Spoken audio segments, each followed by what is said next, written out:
إن الحمد لله نحمده ونستعينه ونستغفره ونؤمن به ونعوذ بالله من شرور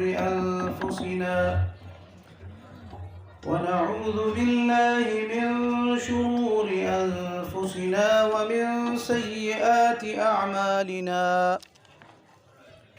من يهده الله فلا مضل له ومن يضلل فلا هادي له وأشهد أن لا إله إلا الله وحده لا شريك له وأشهد أن محمدًا عبده ورسوله أما بعد فأعوذ بالله من الشيطان الرجيم بسم الله الرحمن الرحيم أفبهذا الحديث أنتم مدهنون وتجعلون رزقكم أنكم تكذبون فلولا إذا بلغت الحلقوم وأنتم حينئذ تنظرون ونحن أقرب إليه منكم ولكن لا تبصرون فلولا إن كنتم غير مدينين ترجعونها إن كنتم صادقين فأما إن كان من المقربين فروح وريحان وجنة نعيم وأما إن كان من أصحاب اليمين فسلام لك من أصحاب اليمين وأما إن كان من المكذبين الضالين فنزل من حميم وتصلية جحيم إن هذا لهو حق اليقين فسبح باسم ربك العظيم.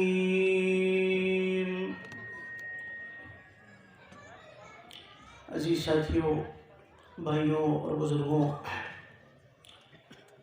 یہ آپ کے سامنے اللہ رب العزت کی سچی کتاب قرآن مجید 27ویں پارے سورۃ الواقعہ آیت نمبر 81 تا آیت نمبر 96 تلاوت کی گئی۔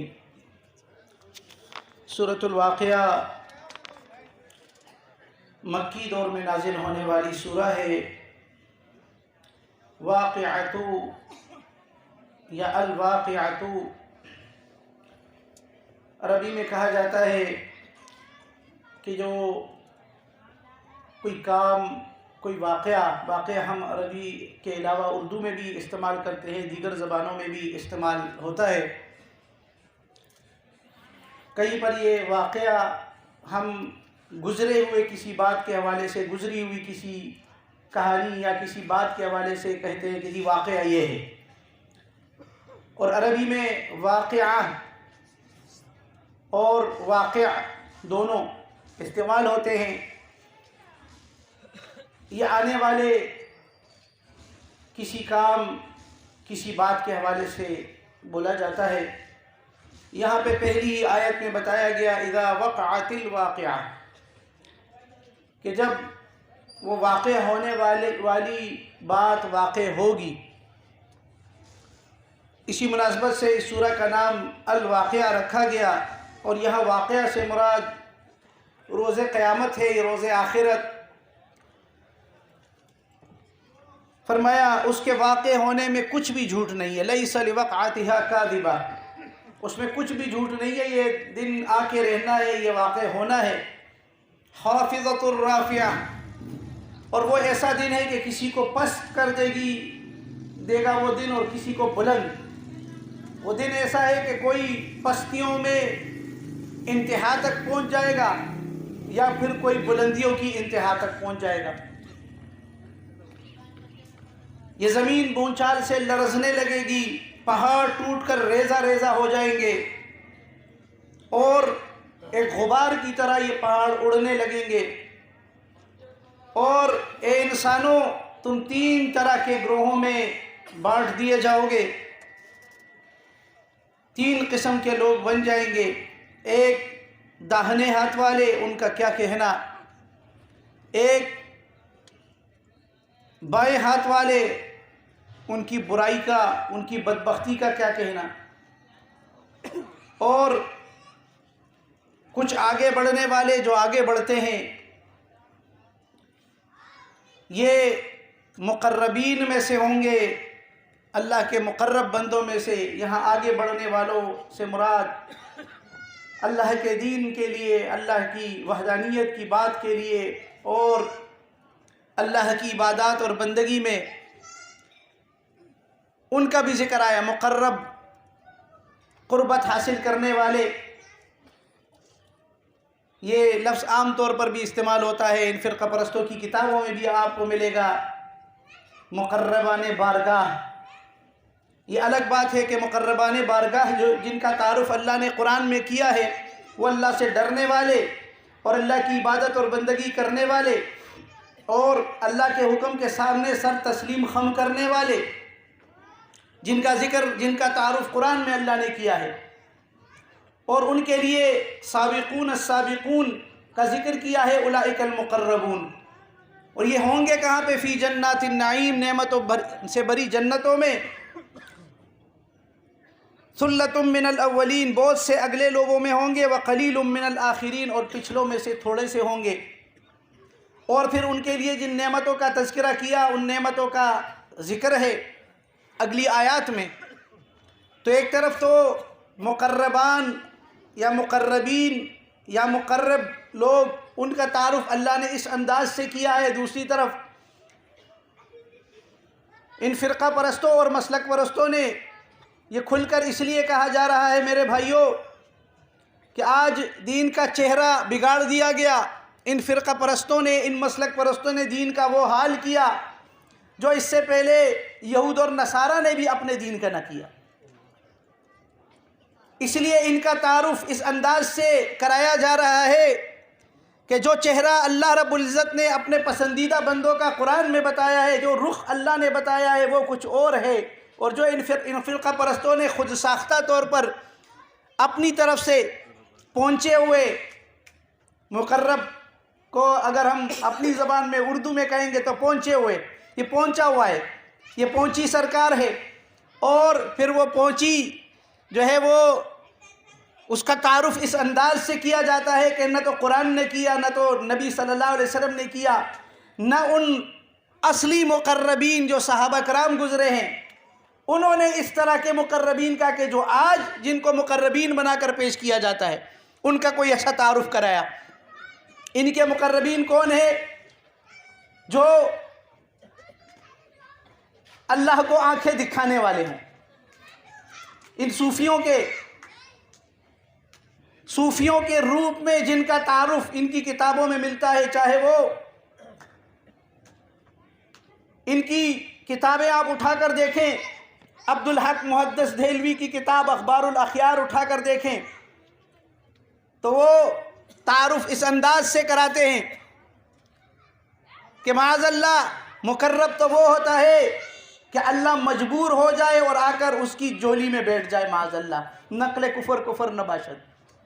یہ ان کے ہاں مقرب کون ہے کہ یہ عبادت اور بندگی میں اتنا آگے بڑھا، اللہ کی بندگی تو کیا کرنی ہے، انہوں نے تو جو ان کی کہانیاں اور قصے لکھے ہوتے ہیں وہ بندگی تو نہیں کرتے، وہ تو ایک خود ساختہ ان کا طریقہ ہوتا ہے۔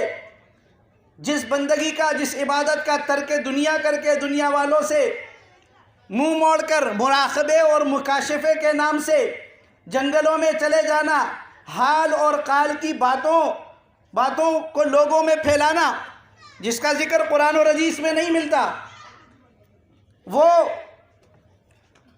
نظریہ کہ جو نظریہ قرآن اور حدیث میں نہیں ملتا، پھر جب خود ساختہ نظریات آتے ہیں اور خود ساختہ باتیں ہوتی ہیں، تو پھر جب اتنا انہوں نے کر لیا کہ دین بھی خود ساختہ طریقے سے خود ساختہ دین اختیار کر لیا اور لوگوں میں پھیلا دیا، تو پھر ان کی زبان، ان کے قلم، ان کے ہاتھ ذرا سی بھی ان میں لرزش نہیں ہوتی کہ یہ بھی نہیں سوچتے کہ لکھ رہے ہیں تو کیا لکھ رہے ہیں۔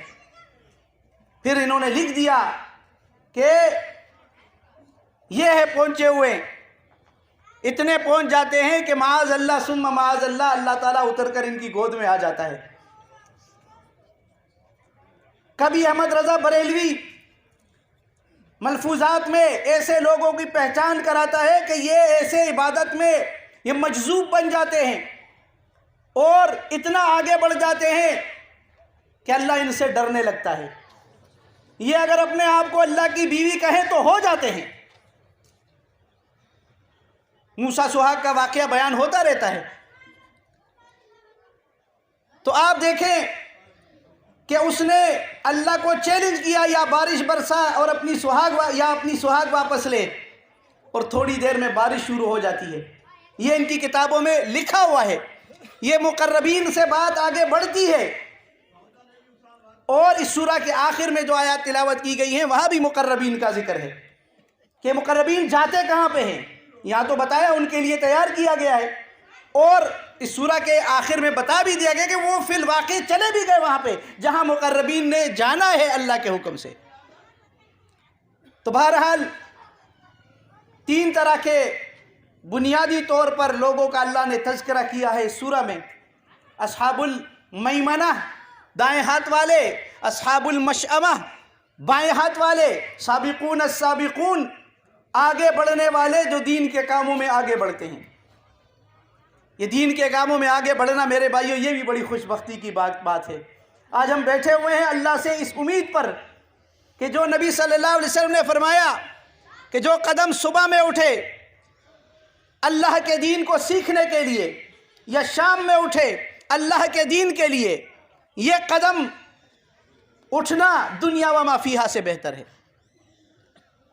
یہ ایسا دین کا معاملہ، یہ ایسی خوش بختی کی بات، اور پھر جب اس میں صرف اللہ کی رضا شامل ہو، اس میں جب صرف اللہ کے دین کی سربلندی کے لیے نکلنا شامل ہو، جب یہ مقصد ہو کہ یہ بات حق بات لوگوں تک پہنچانی ہے۔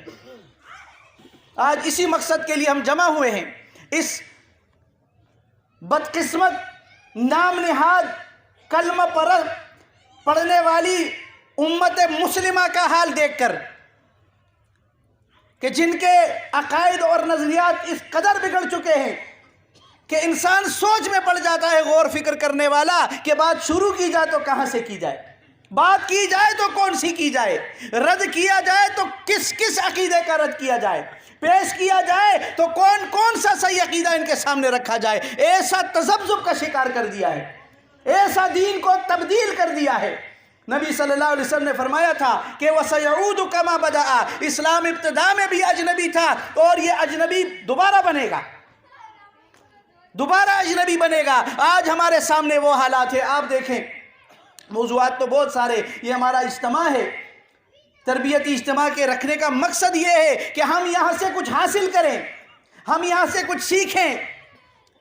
اس سے پہلے آپ نے دروس سنے، درس قرآن اور حدیث، یہاں آنے کا ایک ہمارا مقصد ہونا چاہیے۔ یہ جو کچھ ہم یہاں سن رہے ہیں میرے بھائیوں، یہ ہمیں فائدہ دینے والی چیزیں بنیں، یہ ہمارے دلوں میں اترنے والی باتیں بنیں۔ یہ جو دلائل قرآن ہیں اور دلائل احادیث ہیں، یہ اس لیے بیان کیے جاتے ہیں کہ ہمارا ہر ساتھی دعوت کے اس کام کو آگے بڑھانے کے لیے یاد کرے، اس کو محفوظ کرے۔ یہ صرف وقتی جذبات نہیں ہے کہ ہم نے آ کے یہاں پہ بات سنی، ہم اجتماع میں جا رہے ہیں، ہمارا اجتماع ہو رہا ہے، یہ کس لیے ہو رہا ہے؟ یہ مقصد حاصل کرنا ہے میرے بھائیوں۔ یہ گھر جا کر، یہ اپنے علاقے جا کر، یہ اپنے ضلع میں جا کر، یہ اپنے حلقے میں جا کر یہ باتیں یاد رکھ کر اپنے بھائیوں کو بھی بتانی ہے، اپنے گھروں میں بھی بتانی ہے۔ یہ عقائد کی باتیں کیوں کٹے ہوئے ہیں، کیوں الگ ہیں، کیوں جدا ہیں، کیوں بیزاری ہے شرکیہ اور کفریہ عقائد سے؟ یہ بات لوگوں میں بیان کرنی ہے، سمجھنا ہے اس بات کو۔ تو آپ دیکھیں یہ جو آیات ہیں جو آج مجھے موضوع دیا گیا ہے، بہت ہی اہم، بنیادی طور پر ان فرقہ پرستوں سے یہ ایک بنیادی اختلاف ہے، بنیادی اختلاف۔ اور رب کا بڑا شکر ہے، مالک کا۔ یہ ظالم کہتے ہیں یہ عقیدے کی بات ہی نہیں ہے، یہ فرقہ پرست، بلکہ جو بات قرآن نے عقیدے کے طور پر بتائی ہے، ان ظالموں نے قرآن کی اس بات کو رد کر کے اپنا خود ساختہ عقیدہ آدھے روح کے حوالے سے دیا، اور لوگوں کو کہا کہ جو ہماری اس بات کو نہیں مانتا وہ گمراہ ہو گیا، جو ہمارا دیا ہوا عقیدہ نہیں مانتا۔ اور ان کا دیا ہوا عقیدہ کیا ہے؟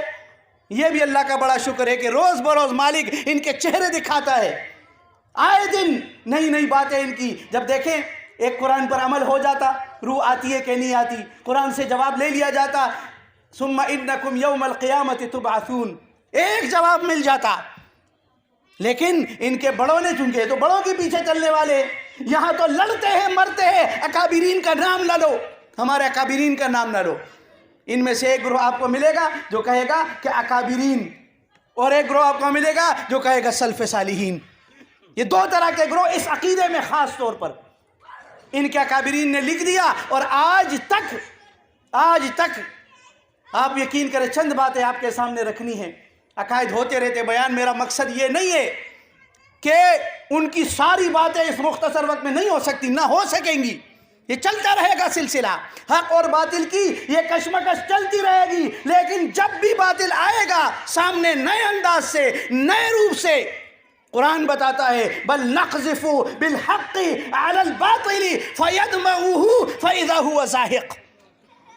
یہ سلسلہ چلا، ایک جماعت ہے، ایک ایمان والوں کی جماعت ہے جو روز اول سے ایک عقیدے پر قائم ہے، یہ روح واپس نہیں آتی، کچھ بھی کر لو۔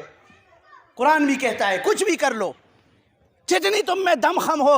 آج کی جو آیات ہے، میری ناقص معلومات کے مطابق یہ آج جو آیات پڑھی گئی ہیں، اس سے پہلے کبھی یہ اس موضوع میں جو ہے ہیڈ لائن کے طور پر نہیں پڑھی گئی، میرے معلومات کے مطابق شاید ہو سکتا ہے کہیں ہوئے ہوں، لیکن آج والی جو آیات ہے یہ تو چیلنج والی بات ہے اللہ نے کی ہے۔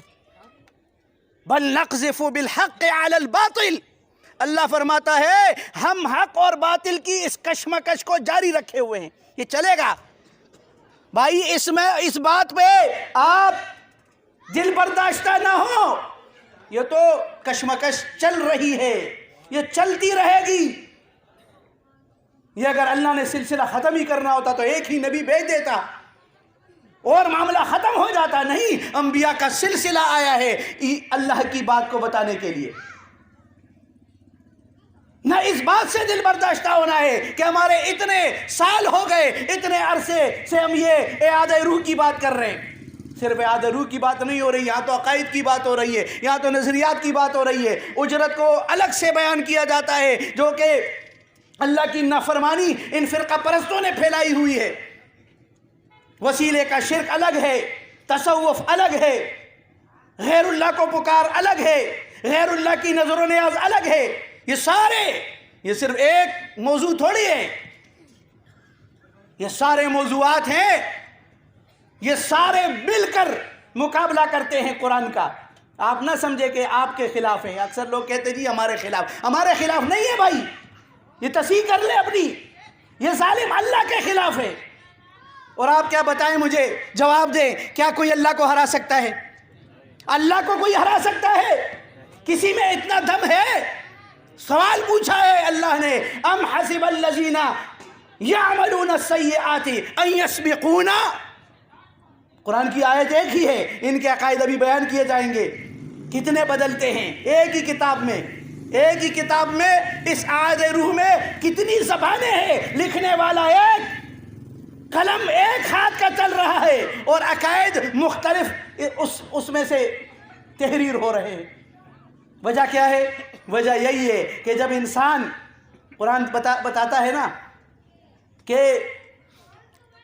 کیا انہوں نے ایسے آقا بنائے ہوئے ہیں، ام لہم شرکاء شرعوا من الدین ما لم یأذن بہ اللہ، سورہ شورى میں فرمایا کیا اللہ نے ایسے بھی شریک مقرر کیے ہیں شرعوا لہم من الدین کہ جو دین ان کے لیے مقرر کرے ایسا ما لم یأذن بہ اللہ، جس کا اللہ نے حکم نہ دیا. تو جس کا اللہ نے حکم نہ دیا اور انہوں نے خود سے ایسے شریعت ساز مقرر کر دیے، تو اب ان شریعت سازوں کی دفاع بھی تو کرنی ہے.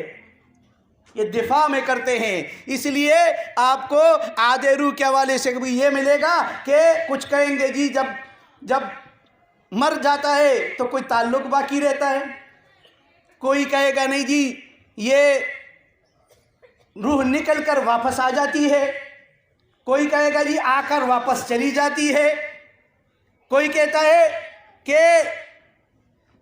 علیین میں ہے، کوئی کہے گا سجین میں ہے، کوئی کہتا ہے زمین پر واپس پھینک دی جاتی ہے، گھومتی ہے، جمعرات کو گھر آتی ہے. اب دیکھیں کتنی باتیں آ رہی ہیں، ساری باتیں موجود ہیں. اور قرآن کیا کہتا ہے؟ اگر ایک بات کو مان لیا جائے ثم انکم بعد ذلک لمیتون ثم انکم یوم القیامت، تو بس بات ہی ختم ہو جائے. لیکن دفاع بھی تو کرنا ہے اکابرین کی ان غلط عقائد، ان باطل عقائد کا دفاع بھی تو کرنا ہے. تو آپ دیکھیں اللہ رب العزت نے ان آیات میں چیلنج کیا ہے. فرمایا سب سے پہلے بات جو آیت نمبر 81 میں بتائی گئی، فرمایا افبہذا الحدیث انتم مدہنون، ظالموں کیا تم اس بات کا انکار کرتے ہو؟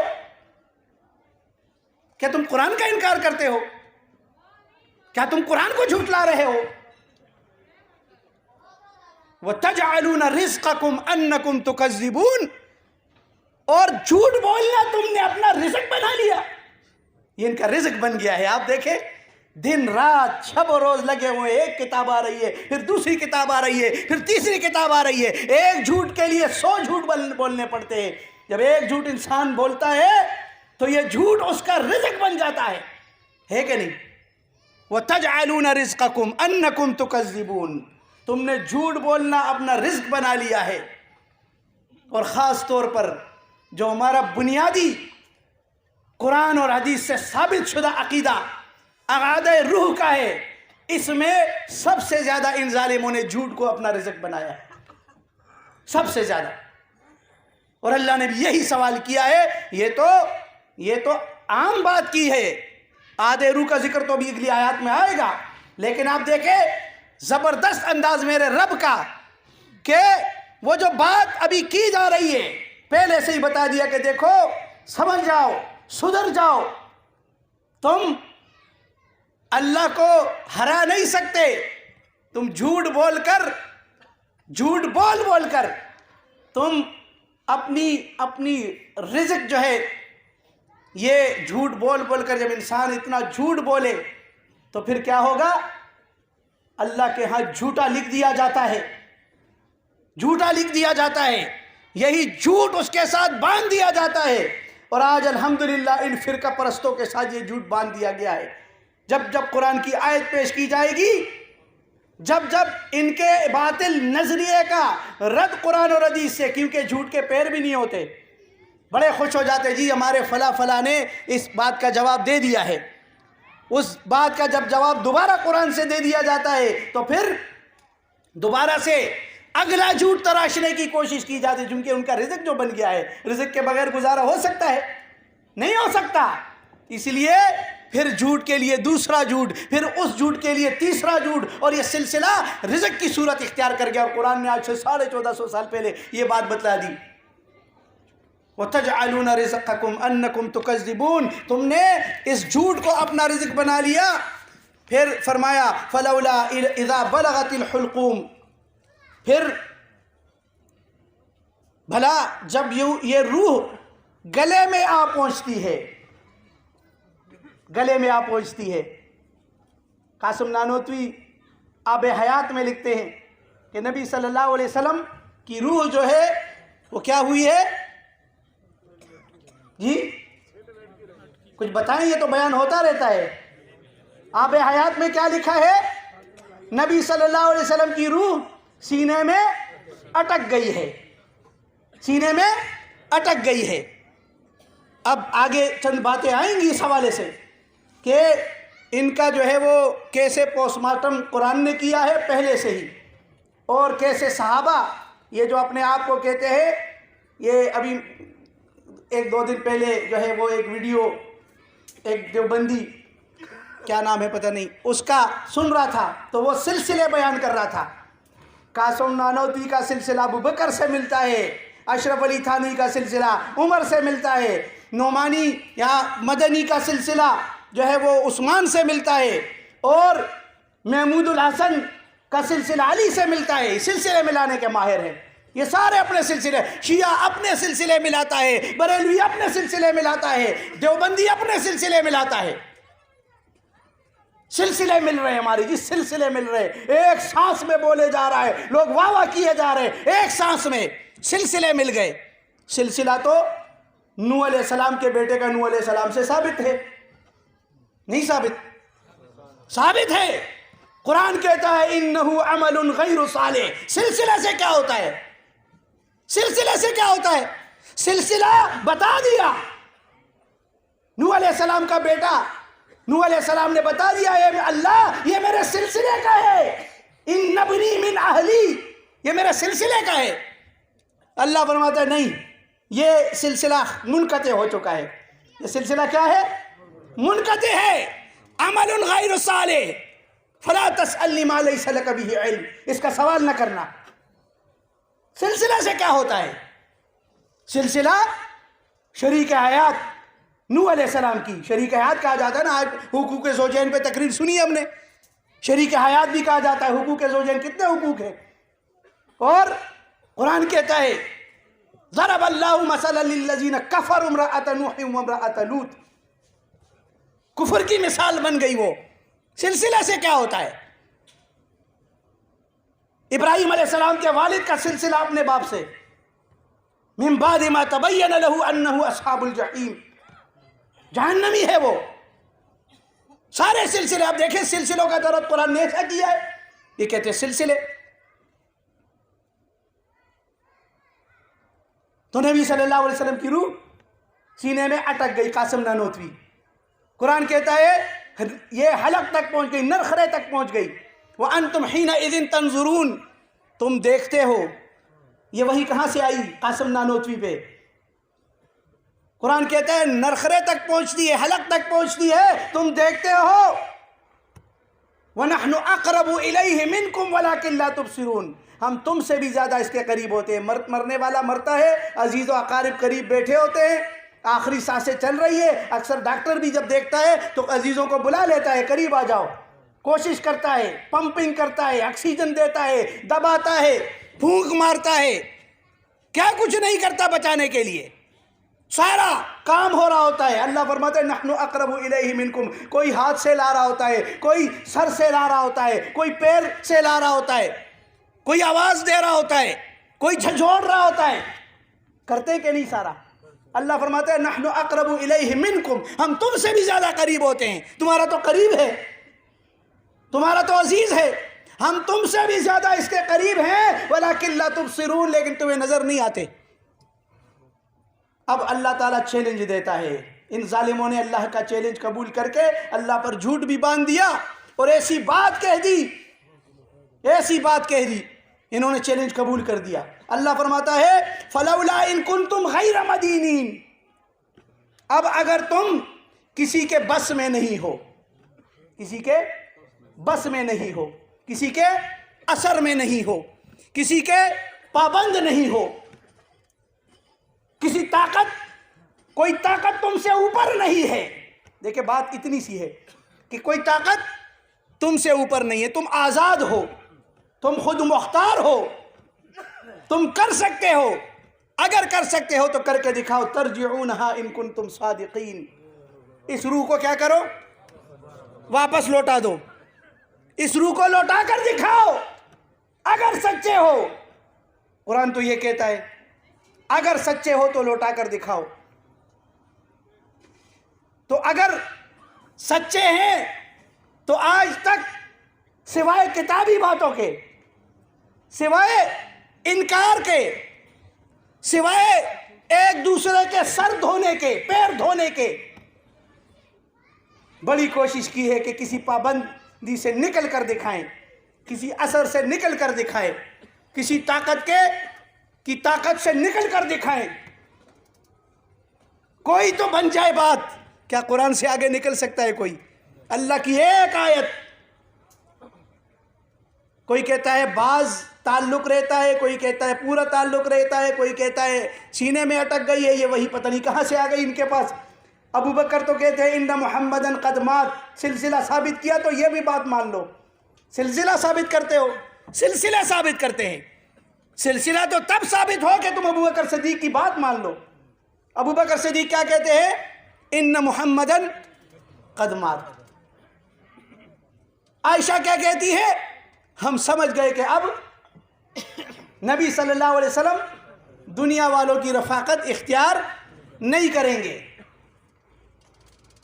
نبی صلی اللہ علیہ وسلم کا اپنا ایمان تھا کہ دنیا میں عمر کا حصہ باقی ہے، انہو بقی لک عمرک، عمر کا حصہ باقی ہے، لم تستکملہ، جس کو پورا نہیں کیا، جب پورا کرو گے تو کہاں ہوگے؟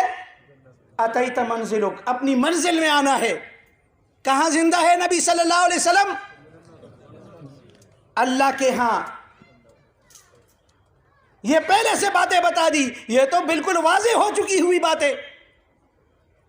اور صرف یہ نہیں، قرآن کی کتنی آیات، یہ چند باتیں، چند آیات آپ کے سامنے رکھ کے، اور پھر ان مسلک پرستوں کے آپ دیکھیں سورہ الزمر کی آیت نمبر 42 تلاوت ہوتی ہے ہمارے سامنے اکثر، اللہ یتوفی الانفس حین موتہا۔ دیکھیں یہ آیت، اس کو لوٹا کر دکھاؤ، اور سورہ الزمر کی آیت نمبر 42 کہ اللہ یتوفی الانفس حین موتہا، اللہ روحوں کو قبض کر لیتا ہے ان کی موت کے وقت، واللتی لم تمت فی منامہا، اور ان کی بھی جن کی موت نہیں آئی سوتے وقت وہ بھی قبض کر لیتا ہے۔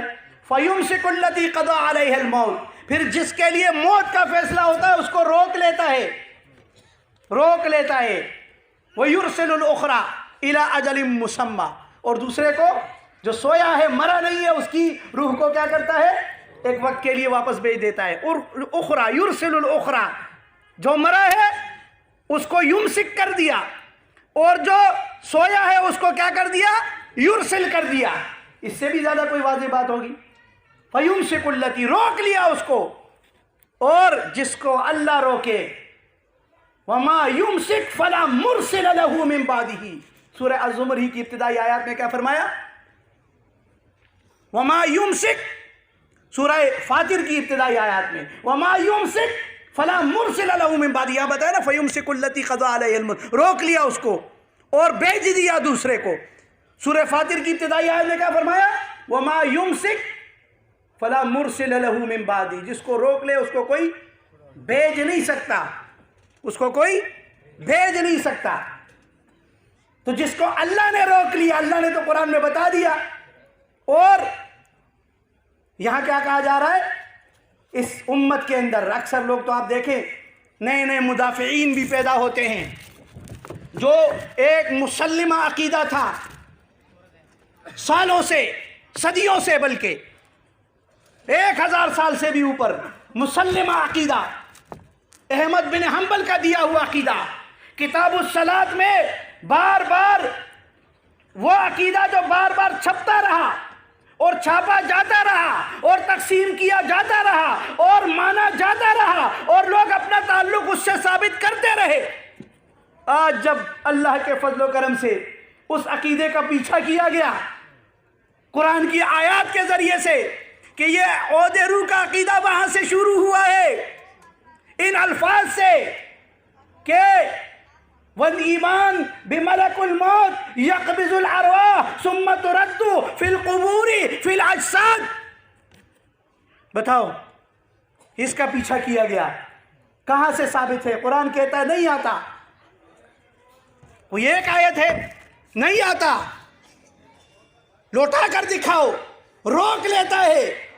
یہ کہتے ہیں اس پر ایمان لے آؤ کہ ملک الموت روح قبض کر لیتا ہے،